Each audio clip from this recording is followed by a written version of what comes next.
Saus teriyaki. Teriyaki bukanlah nama jenis makanan, melainkan nama teknik memasak dari Jepang. Bahan yang ingin dimasak dilapisi terlebih dahulu dengan saus teriyaki atau kecap dicampur mirin.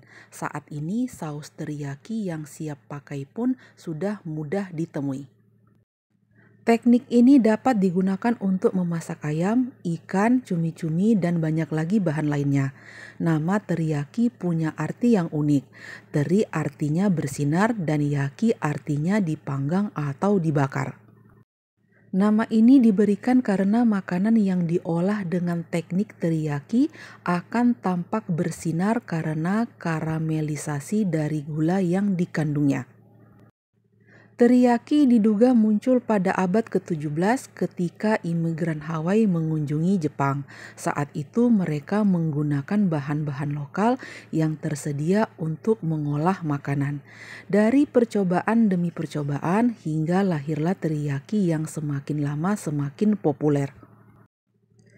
Keunggulan dari teriyaki adalah hampir semua bahan bisa diolah dengan teknik ini dan menghasilkan cita rasa makanan yang lezat. Variasi teriyaki pun berkembang mengikuti cita rasa daerah masing-masing. Di negeri barat, teriyaki lebih banyak digunakan untuk mengolah daging merah, sedangkan di Indonesia lebih banyak digunakan pada daging ayam. Di Indonesia, teriyaki biasanya ditambahkan bawang merah, bawang putih, jahe, dan irisan bawang bombay. Hal ini membuat makanan yang dibuat dengan teknik teriyaki sesuai dengan lidah masyarakat sekitar. Selain teriyaki, ada juga hidangan yang tak kalah populernya, yaitu yakiniku. Sekilas keduanya tampak sama, berwarna coklat, dilumuri pada bahan makanan utama, serta menggunakan bahan dasar soyu. Tapi sebenarnya ada beberapa perbedaan mendasar, jadi jangan sampai tertukar. Pertama, keduanya memiliki rasa yang berbeda. Teriyaki rasanya cenderung gurih manis karena kecap Jepang ditambahkan mirin dan gula. Beberapa orang Jepang ada yang mencampurkannya dengan sake, sedangkan di negara lain dicampur dengan madu. Adapun rasa yakiniku adalah kombinasi rasa asin gurih dan manis dari biji wijen. Yang kedua, bahan makanan pada teriyaki langsung dipanggang atau dibakar seperti yang telah disebutkan di atas.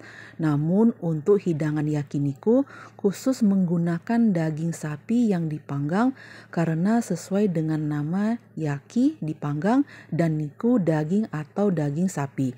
Adapun daging direndam terlebih dahulu dan dimasaknya pada meja panggangan dengan api terbuka. Pada perkembangannya, saus teriyaki banyak dikreasikan, baik secara profesional di restoran-restoran ternama atau pada masakan rumahan. Misalnya, orang-orang Indonesia kerap menambahkan bawang putih atau bawang bombay pada masakan ini untuk menghasilkan cita rasa tambahan. Bagi yang penasaran dengan rasa saus ini, bisa membuatnya sendiri di rumah. Dulu saus ini digunakan untuk mengolesi atau marinasi. Bumbu-bumbu dibiarkan menyerap lalu dibakar atau dipanggang supaya lebih meresap dengan sempurna sehingga makanan terasa lezat. Tapi jangan heran kalau sekarang menemukan orang-orang yang menggunakannya dengan cara dicelup. Inilah salah satu bentuk kreasi yang dilakukan. Pada dasarnya fungsi saus ini untuk bahan-bahan makanan yang terasa hambar seperti daging stik atau sayur tumisan. Alasan ditambahkannya sake untuk memberikan sensasi hangat pada tubuh seseorang. Bagi yang tidak mengkonsumsi sake, bisa menggantikannya dengan irisan jahe, bawang putih, jeruk nipis, lalu dicampur madu sebagai penyeimbang rasa. Dua bahan utama yang sering dijadikan masakan teriyaki adalah daging dan ayam. Meskipun sebenarnya orang Jepang lebih suka mengolah ikan dan makanan seafood lainnya. Walaupun begitu, seseorang kini bebas menggunakan bahan makanan apa saja karena memang tidak ada aturan baku untuk saus ini. Berikut adalah perbandingan apabila memasak menggunakan daging dan ayam. Daging yang umumnya digunakan adalah daging sapi. Ada juga orang Jepang yang memakai daging babi. Sedangkan untuk daging kambing dan kerbau tidak familiar di sana, kecuali untuk orang Indonesia. Adapun cara memotong daging untuk menu ini bisa dipotong-potong kecil menyerupai dadu atau diiris tipis-tipis. Daging yang telah selesai dimasak akan disajikan dengan sayuran segar atau salad. Beberapa orang menambahkannya dengan nasi. Kini sejumlah restoran mengkreasikannya dalam hidangan berupa bento. Jadi pembeli bisa mendapatkan nasi, sayuran, beef teriyaki, dan tempura dalam satu paket. Ayam tergolong lebih populer untuk diolah teriyaki dibandingkan daging. Selain mengolahnya tidak sulit, cita rasa ayam yang menyerap bumbu saus pun dapat diterima oleh lidah seseorang dari berbagai negara. Maka dari itu, menu chicken teriyaki lebih banyak dijumpai daripada masakan yang menggunakan daging.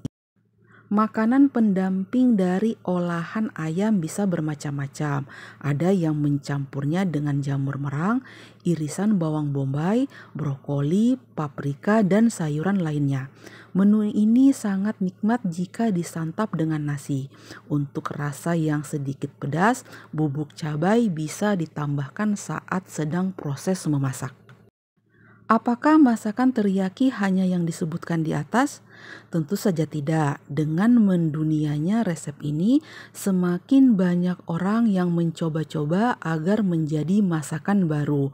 Menariknya, hidangan-hidangan kreatif ini tak kalah lezat dari masakan yang menggunakan daging, ayam, atau ikan. Contohnya masakan seafood, saus steak, saus sate, isi burger, dan lain sebagainya. Oke lah teman-teman, demikian sedikit cerita saya tentang saus teriyaki. Semoga apa yang saya bagikan ini bermanfaat dan bisa menjadi inspirasi bagi teman-teman yang lain dalam menyajikan konten-konten menarik di channel masing-masing. Terima kasih saya ucapkan bagi teman-teman yang selalu setia menonton video-video dari saya, teman-teman yang selalu memberikan komentar-komentar yang baik, komentar-komentar yang positif. Terima kasih juga bagi teman-teman yang sudah subscribe, like, komen, dan share. Semoga kebaikan teman-teman semua dibalas kebaikan juga oleh Allah Subhanahu wa Ta'ala.